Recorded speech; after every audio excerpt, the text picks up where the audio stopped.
Hello everyone and welcome to my review of Milla as well as her banner. At the very least, this video is not on the very last day of the banner like I did with Edelgard, though honestly I should have really released this 2 days ago when everything was more or less ready, but procrastination is pretty much my dark base right now. Really difficult to get any motivation to work on anything, but oh well. It's not the fault of the game, I'm just being lazy right now. That said, let's talk about the banner itself, but first about Milla. So, Milla comes in with the most questionable artist decision. I really love Yamada's art style, but this art style does not work for a character that has already an established art style to begin with. That is so vastly different. Art aside though, if we're talking about the unit itself, I'm going to not even cover bracing stance because obviously this is just like sturdy stance 3, mirror stance 3, all of that. We already know what that is. Let's talk about the meat of the unit. First off, Nurturing Breath. That's basically base Marv's weapon with more range. The fact that it has so much range can be very helpful, but it's also a bit weird to work with. Because, you know, what you would do with, you know, base Marv would be to stack drives into the weapon because they synergize with one another. Say you run drive speed plus drive attack, you get 5 attack, 5 speed, 2 def, 2 res. Great! You can't really do that with Milla, which makes it kind of weird to work with. And as a result, it's kind of just in a position where the only skill that can really be used on top of Milla's turn wheel for your basically your support slot, your seal slot, are typically ploys. It's a bit limiting, but it still is easy to work with. It's just overall, drives are not exactly the best fit to go with the weapon. Just stick with ploys and Milla's turn wheel. Another thing to note is that, well, let's talk about Milla's stern wheel first. I'm getting ahead of myself. Milla's stern wheel is effectively what Gjallar Brua's weapon is, which is Fjorm's weapon, which basically does isolation to units in cardinal direction if you have more HP than them. The difference here is that you are comparing defense. That's one of the reasons I kind of find awkward to see Bracing Stance 3 being introduced here. I mean, wouldn't you want Fortress Def Res on this unit to synergize with the C skill? No? Is that just me? Okay. I mean, even in terms of stance, you have 43-37. Wouldn't it be the smartest move to run Mirror Stance? So you have 43-43 with, you know, more attack. Well, essentially 43 attack, def, and res. Am I the only one thinking this? Bracing Stance is really awkward, but anyway, it really should have been Fortress Def Res because that synergized the best with the C skill. But essentially, Milla's turn wheel is oh, in Aether Raids you get one more turn. That's amazing, but nobody cares. Aether Raids is not exactly the type of mode most people like, so. But she has some use in Aether Raids. And use that Air will never be able to bring. Peony to some extent because she does provide support across the board with cardinal buffs. Which, speaking of, if those ever become seals, I don't see why they would. Or if they would, I expect that to be in like 2 years when Milla is completely relevant. Most likely, anyway. Talking with their track record in mind here. But essentially, this skill is essentially just isolation for units within, you know, columns for the most part, because while it is cardinal, you will rarely have a dancer to your right or to your left. So it should be mostly considered through columns, though thankfully because the weapon buffs from such an incredible range, it works really well. This is another reason why Ploy works really well with it, because you can ploy a unit that would be, you know, hit by isolation. And then on top of this, reduce their stats, which is pretty helpful. Sabotage attack is another one. So essentially combo sabotage attack on top of, say, like death ploy, speed ploy, rest ploy, depending on the situation for the seal, and then Milla's turn wheel. Milla's turn wheel is reliant on defense though, so that's one of the things that's actually better than Fjorm. Overall, the kit is pretty decent. It's really just... Milla's turn wheel is a bit of an odd one. I feel like if you're going to go with the whole Aether raid part, there's another mode that's, you know, reliant on light, anima, and all of those units. How about you make it so that in Mjolnir Strike it reduces the amount of turn you have to defend by 1? I don't know, there's just my 2 cents here. I feel like that would be what I would be doing with this ability, instead of just limiting it to Aether raids outside of the isolation ploy thing. But oh well. Anyway, let's move to comparison. Yes, there is a comparison I'm going to make. Though keep in mind, I'm not comparing units, I'm comparing effects. So obviously it's going to be Fjorm. I'm mostly comparing units with the type of skill you're going to see on said unit. If it's not HP plus 5, it's typically a combo of HP speed, HP attack, HP def, or HP res. It doesn't matter, I'm just going to go with the highest amount of HP here. So Fjorm here at plus 10 with HP plus hits 59 HP. The biggest draw in using Fjorm over Milla is the fact that you can also use Sudden Panic in tandem with it. Because Milla will be investing in her defense, you can't really invest in her HP at the same time unless you go HP def twice, which is an option, but even then you end up with less HP than Fjorm. The whole idea of Fjorm is to have Sudden Panic to combo into Galarbra, because both of them are actually just reliant on HP, which works really well in hand. 59 HP is not too bad and can definitely work quite well, though the mileage may vary depending on how many Mythic hero the other side has and how many you have, which is really the biggest crux here. Milla's defense is always going to be consistent. Milla's defense here is at 57 with Def Plus. Do you think you need Def Plus? You really don't. Most unit you're going to come across will have at best around 40 defense. So with Fortress Def Res, you can literally take any boon you want and you still would be fine.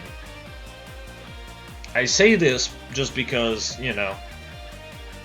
But yes, at the end of the day, even if you are not merged, even if you are not Def Plus, well, you still have effectively 49 defense with Fortress Def Res. So yeah, that's again very hard to work against. The best part about Milla is that she's fine as a one-off. You don't really need merges for her to work, though there's stuff you can do if you get merges. Essentially, if you're comparing Fjorm to Milla, you have to tell yourself one thing, right? Is all you want isolation, or do you also want panic? Because if you want panic and isolation, Fjorm can do this. Milla can't really do that all too well. Unless you go like HP plus and then you run like multiple HP skill, then she does something somewhat similar to Fjorm. But personally, I would not do that. I would take my seal slot and use it to provide more support with a ploy, which is something Fjorm cannot do. Both have their good side and their bad side, though overall Milla is a lot more consistent as far as isolation goes. So yeah, not much else to say here. Let's move on to builds. So there's only 2 sets here. The set on the left is meant to be mostly a support. If you want to be completely support, keep in mind, the only thing you need to change is go from quick riposte to a ploy. That's all you need to change. Because at that point, you're not really meant to use the unit as a fighter. Keep also in mind, Rest Plus can be absolutely better if you think that, you know, you'll be fine on defense, which you most likely are. I really just decided to put Def Plus to really hammer home how ridiculous her Def stat is, and how well it can work into Milla's turn wheel. So yeah. Overall here, you're basically hitting, with Rest Plus, 59 defense and 57 res. Very hard to take down, so there's that. That said, if you want a unit that can actually kill consistently, she is not the unit to go with. The unit to go with would 100% be female Corrin. The, well, female Fallen Corrin, I should say. Has, well, she basically has actually a speed stat to double properly, so there's that. Though the set on the right is a speed set, keep in mind that's mostly if you want your unit to be able to do both offense, defense, support, really just work in all ways. You kind of want to go Speed Plus, because with Speed Plus, a Speed Refine Lightning Breath. Lightning Breath is really key here because that helps you salvage your speed somewhat. Steady Posture and Darting Stance, you are basically hitting 45 speed. If you think that's not great, you can also decide to run Speed Ploy to push that 45 to 50. Though really at that point you can just support her, ironically enough, and just get like 1 drive speed and you're good to go. You're already at 48 speed, you should be fine here. Overall, it's pretty solid. The main issue she runs into is the fact that she's a dragon. Again, because dragons are constantly shat on lately. You cannot use Brave Lucina. So, you cannot really combo any special. Though keep in mind, if you want to run this speed set and be purely enemy phase, you can still run Special Spiral. Special Spiral Bonfire will basically mean that you get hit, you proc. You could also use Soul instead, but Soul will be very iffy because your attack is only sitting at 59. So yeah, I guess I should have maybe done more than one set to showcase, but really the idea is the same, the only thing that changes the B slot. So yeah. With that said, that's more or less the entire overview of the unit. The unit is a good support unit, can work as a fighter, but you cannot really use her as a fighter consistently outside of using Quick Riposte, unless you're plus 10, which makes her very, very limiting, or in as easy as I can put it, it basically makes her a unit that's a one-trick pony, okay? If you're not using her as a support, to deal with dancers, she's pretty much dead weight for most players, because most players will not go Speed Plus, will not go for Max Merge, so as a result she's mostly dead weight, or she can maybe kill 1 unit or 2. Again, the main issue is that you're reliant on Quick Riposte, and the second you're out of Quick Riposte, you ain't killing anything. So, as a result, she can be fairly iffy overall. But yeah, still a decent unit to have a one-off, but it's mostly like an AA check to deal with Legendary Azura, not much else. And even then, with Legendary Azura, you have the problem of the AI maybe going in a different way than where your Milla is, which can mean that you will not hit them with a ploy, unlike Aether Rays where units are stationary until you basically start the map. So it can be a bit iffy to use in Arena as well, just like Bridal Fjorm is kind of awkward to use. But yes, other than that, she's still a fairly solid unit. Just not exactly a must-have. Now, let's talk about the banner itself. Now, the banner itself is actually quite good. Believe it or don't. As far as color goes, well, if you like Milla but you don't have any reason to really pull for her, this is probably the only time you are going to be able to really pull for her and not feel guilty. Because Leaf and Alm are both fantastic units. Leaf is absolutely, I'd say out of all of these units, probably the best unit as far as, you know, in the end of the player goes. Very, very insane on offense to deal with AR, especially at high emerges, where you end up being at a point where you don't really need a damaging special all that much. So what ends up happening is that you use Neuron Zeal to basically make so you can snipe 2 units, typically units with Arty Bearing or Dazzle, and then you just AFK there and just slaughter the rest. It's kind of nasty how good this unit can be in AR.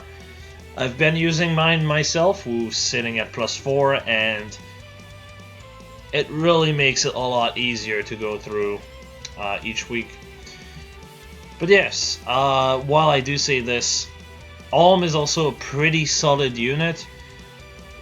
Just definitely not to the same extent as Leaf. The reason why Leaf is so broken is because you can combo Vantage into a 9-Might Brave Bow into a character that has 38 base attack, 42 with attack plus.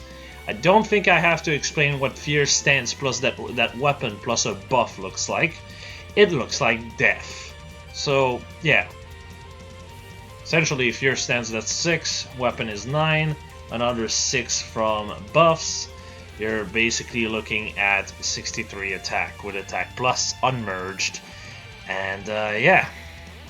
You can combo this into Brave Lucina with Moonbow, Vantage proc, you hit back, you proc Moonbow every time. Hey, it's pretty ridiculous. And unlike Altina, who's red, which still makes me kind of laugh at the whole idea of why so many people voted for Altina instead of Leaf. Altina is red. Red is bad against blue. I know, shocker. Which means that it's actually harder to get yourself going. If there's a blue unit of any kind on the enemy side, probably going to die. Leaf doesn't have that problem. Yes, Raven Tome can be a problem, but just finding a Raven Tome in the AR in higher tiers is so difficult. It's so difficult. It's actually insane.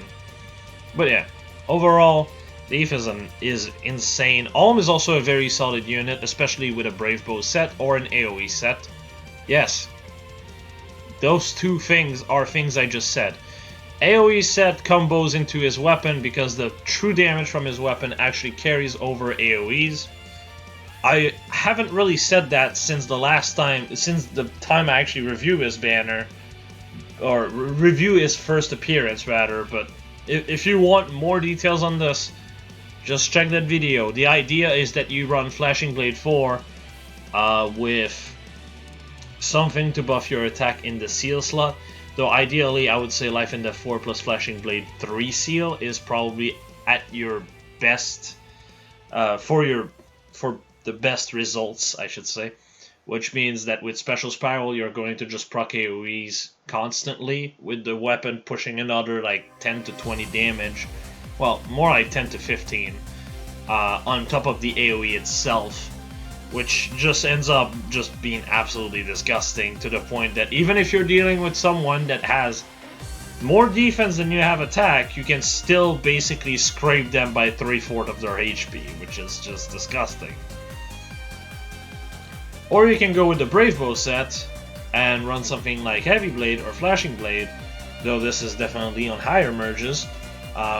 If you have something like Life and Death 4, Flashing Blade works just great because you'll have a base of 39 speed to work with. Obviously, Attack Plus is the best for both sets. The idea is just that you hit, then proc Lunar Flash. It's just, again, very nasty. It's basically those two builds that I would really suggest. Again, those two units are actually insane. Colorless is by far the best, which hurts me the most that I have to skip it, but at the same time I don't mind it too much because I ended up summoning for Nailah on her banner. It went well, I'll just say that. I don't know how well it's going to go still, but perhaps we're going to end up with a showcase video in not too long. I'll just say that. Anyway, past colorless, I'd say the second best color is probably red. Legendary Eliwood is a fantastic buffer. Honestly, one of the best buffers. There's Brave Lucina, Kaden, and Legendary Eliwood. Those are basically the three best buffer.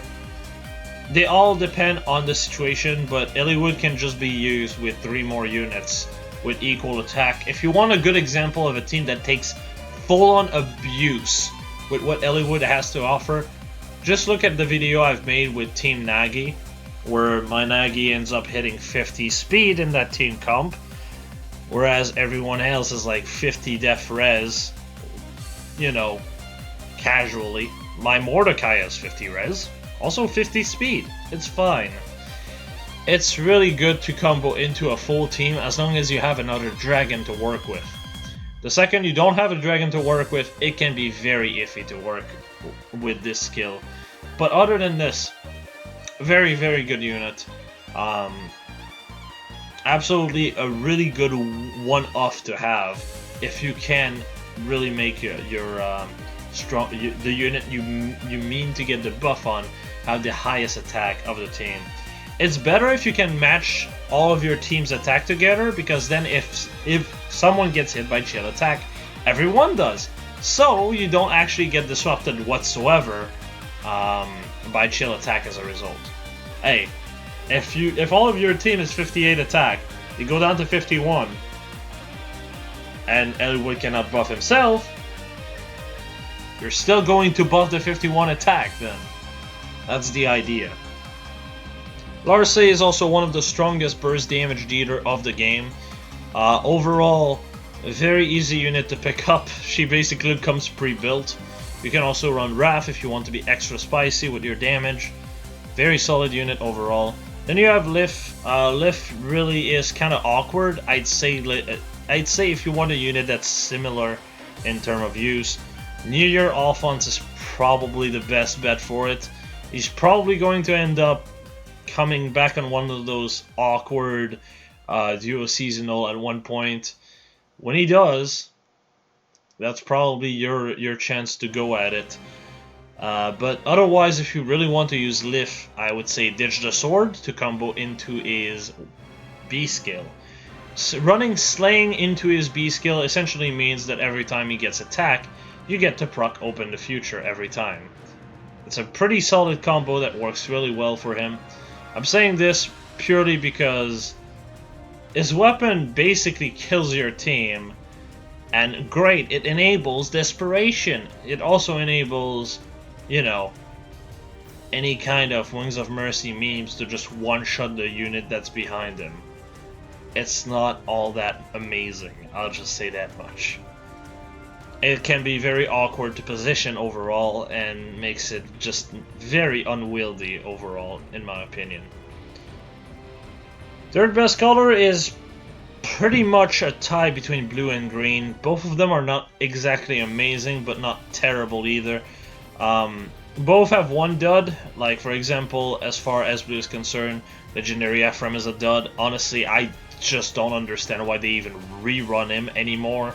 I feel like getting him off or putting him in a different type of banner would be ideal, because honestly, this Ephraim is not doing too hot. He's a Gale Force unit, basically, and that's about all there is to it. Yeah, there's a lot of unit that can do that. There's a lot of unit that can do that. Anyway, let's start with green. I'd say green is slightly better than blue. Hector is pretty much a dud at this point. There's no point in ever really summoning for him outside of fodder. Yes, you heard me right. Purely because, let's be honest, right? Algard is fire. She scores for 180 BST. Or is it 185? No, it's 180 BST, but she has a 300 SP skill. So you can actually get a full SP bin over, say, Hector. And on top of this, so you basically have an SP and BST bin over Hector. a better weapon than Hector. Literally the same weapon. Because Edelgard basically makes you lose 6 attack and 6 defense. And block your follow-up. Whereas Hector needs to have more people on his side than the enemy. And then he can block follow-up. That's it. Gee, I wonder which one I should go for. It makes Hector pretty pointless to really merge up. Mine is already plus 10, so whatever. It doesn't really matter. But yeah, this Hector is kind of not that amazing anymore.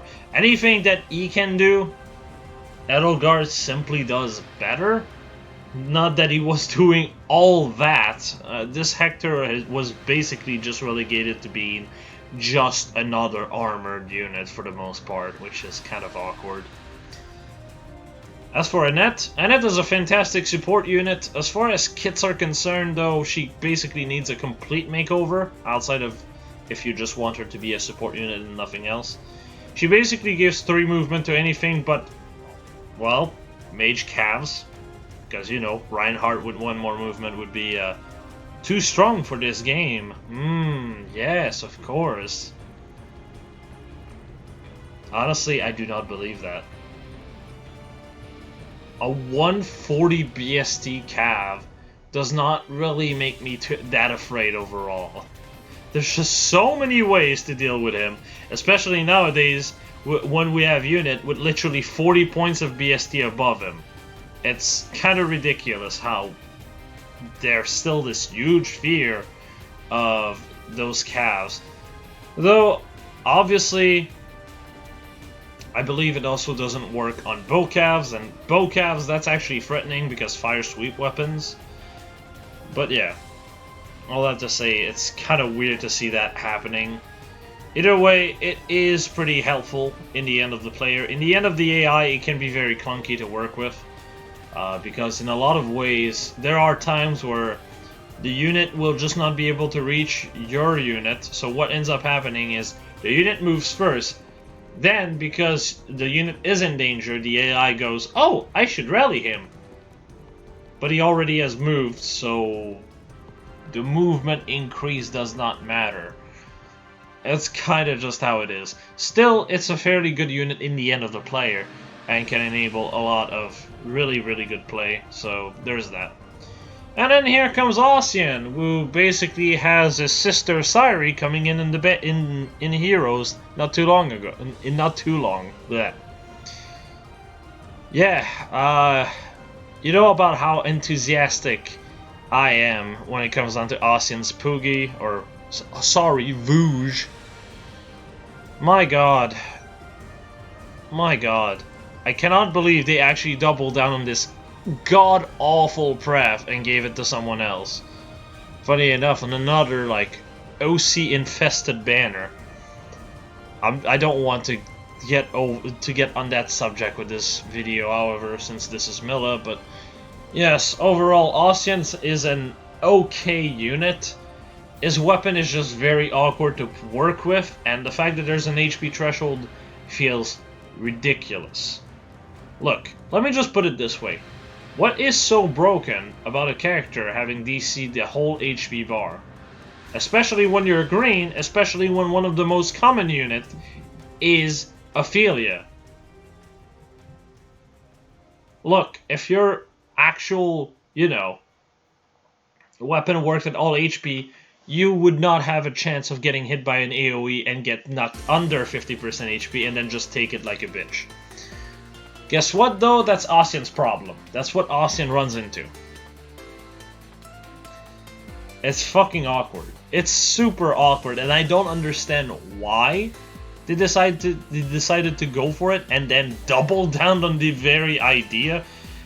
I just don't get it. It just doesn't make sense to me. But here we are. What even? But yeah, Ossian is okay. He's mostly fodder, and not really all that amazing at that. Raph is already available on Astrum. I guess I kind of forgot and kept it yellow as a result.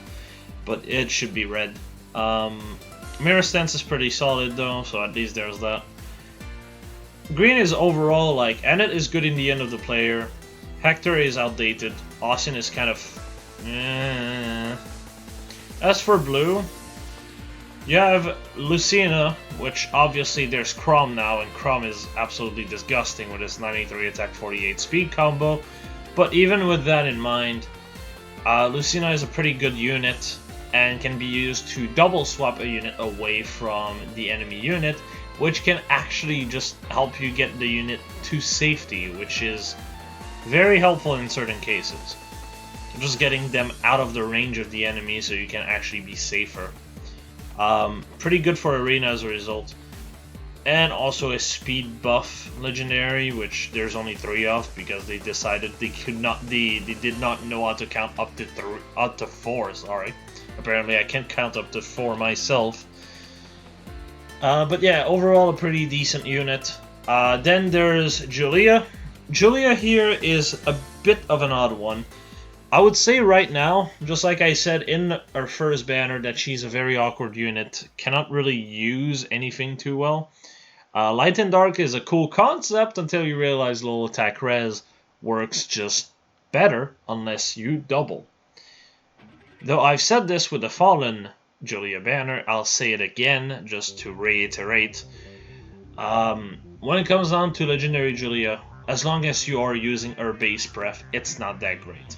The second we're getting Blarfox, however, and you go Speed Plus on her, she is going to become a very good unit. It basically fixes her speed problem. Hell, especially with the upcoming banner, Joint Drive Speed is also an alternative if you want to have enough speed to make our pref work. But even then, our pref is not all that, so it can be a bit iffy as a result. That said, while I do say that, Joint Drive Speed basically fixes the speed problem she runs into, because the biggest problem Julia really has, okay, always had, is the fact that her speed was almost good enough, but not quite. That force speed from Joint Drive Speed will basically fix this to some extent, as long as you are within 2 space of an ally. It can be a bit iffy to work with, but it can make your pref work. That said, Blarfox is easily the best option whenever that comes out. Until then, however, her weapon is just 6 attack and 6 res if she has more attack at start of combat than the enemy, and that's it. Look, I'm gonna be completely honest, her pref, the time where the pref came from, it was still 6 months late for that type of pref. If not more. It's kind of ridiculous. That's kind of why I say Fallen Julia is kind of just Legendary Julia, but properly made. The whole having an extra follow-up was really the only thing that was missing here for Legendary Julia to be all that great. But since she doesn't have something like that, she's not all that. Still, like I said, whenever Fuckstone comes out, and if you use Joint Drive Speed, she won't be in any bad position. You could also use Fox and Joint Drive Speed and go Attack Plus, so you can have even more attack to work with. That's also just fine. Whenever, again, Blarfox comes out. Ephraim I've already covered. Essentially, I guess you could say blue is slightly better than green, but at the same time, you know, one of the units in blue is kind of iffy overall because she's really reliant on a weapon that does not yet exist. But yeah.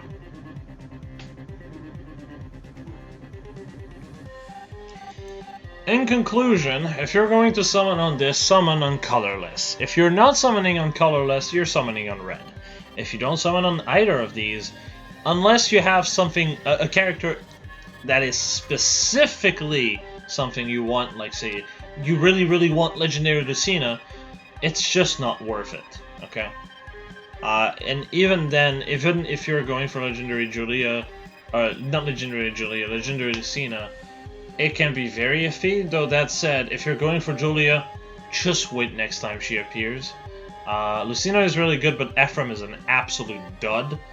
Uh, I know I'm rather negative when it comes down to this character, but genuinely speaking, all he was good at in his entire lifespan with this game was it being a Gale Force unit, and there are so many Gale Force units at this point. It is ridiculous.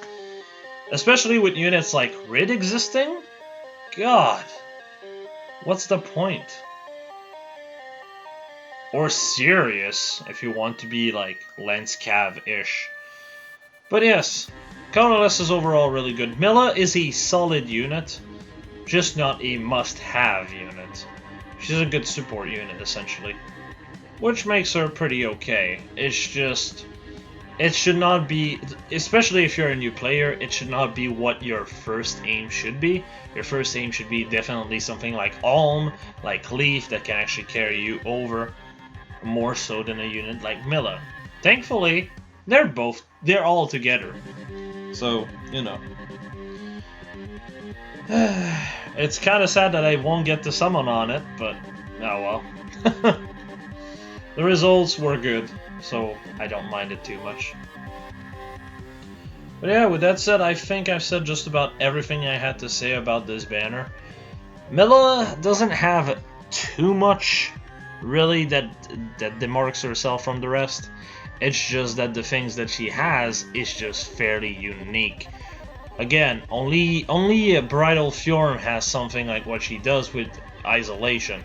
The problem with Isolation, however, is it's a bit too... what's the word? It's a bit too specific. So it's pretty much useless in most PvE modes. It can be useful in Arena, but a bit awkward to use because obviously dancers move. And obviously, it's good in AR. It's really good in AR, which makes sense because she's an AR offense unit. Unlike Naga, her kit actually reflects the fact that she is an AR unit, so, you know, it works out quite well for her. But yeah, with that said, I think I covered the whole topic. Hopefully this isn't too late for most people, and yeah, I'll be seeing you all for that Bootleg Awakening banner. Have a nice one, everyone. I'll see you all later. See ya.